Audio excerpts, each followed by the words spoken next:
Bonjour à tous. Terminons aujourd'hui, si vous le voulez bien, notre courte série sur cette rencontre entre Jésus et cet aveugle de naissance qu'il vient de guérir, et ce groupe de pharisiens qui est là et qui interpelle Jésus alors qu'il vient de dire qu'il est venu pour un jugement, pour que ceux qui voient ne voient plus et que ceux qui ne voient pas puissent voir. Nous avions terminé notre réflexion hier en disant que nous aussi, il nous faut nous poser cette question de savoir dans quel groupe nous nous trouvons. Et c'est ce que disent les pharisiens à Jésus. Est-ce que nous aussi, nous sommes des aveugles ? Sous-entendu, tu es en train de nous insulter. Voyons la réponse de Jésus. Dans l'Évangile selon Jean, au chapitre 9, toujours, et cette fois-ci, au verset 41. Jésus leur répondit : « Si vous étiez aveugles, vous n'auriez pas de péché. Mais maintenant vous dites : nous voyons, aussi votre péché demeure. » Alors là, on se dit un truc qu'on n'a pas compris. Parce que lorsque les pharisiens disent à Jésus : nous aussi sommes-nous aveugles ? Ils sont en train de dire à Jésus, en quelque sorte, mais tu es en train de nous insulter, tu nous traites d'aveugles, nous, des pharisiens, qui connaissons la Torah, qui la pratiquons.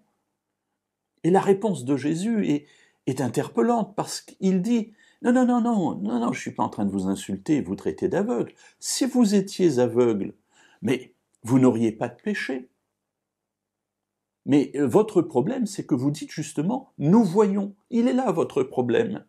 Et comme vous dites : nous voyons, eh bien votre péché demeure. Qu'est-ce que Jésus veut dire ici ? Bien, en fait, c'est très simple. Celui qui se sent aveugle, celui qui se reconnaît aveugle, peut se tourner vers Jésus et recevoir de lui la délivrance, la guérison, comme cet aveugle de naissance l'a eu de la part de Jésus. Mais celui qui se considère comme étant juste, comme n'ayant pas besoin d'être guéri par Jésus, comme n'ayant pas besoin de recevoir de lui ce miracle de la conversion, du changement de vie, eh bien celui-ci demeure dans son péché.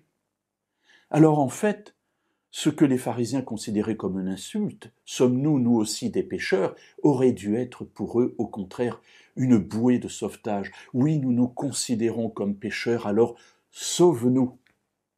Et Jésus leur dit : mais vous n'en êtes pas là. Vous êtes tellement orgueilleux de votre vie que vous vous considérez comme juste, alors même moi, je ne peux rien pour vous. Alors heureux ceux qui se considèrent comme aveugles devant Dieu, parce que Dieu peut les guérir.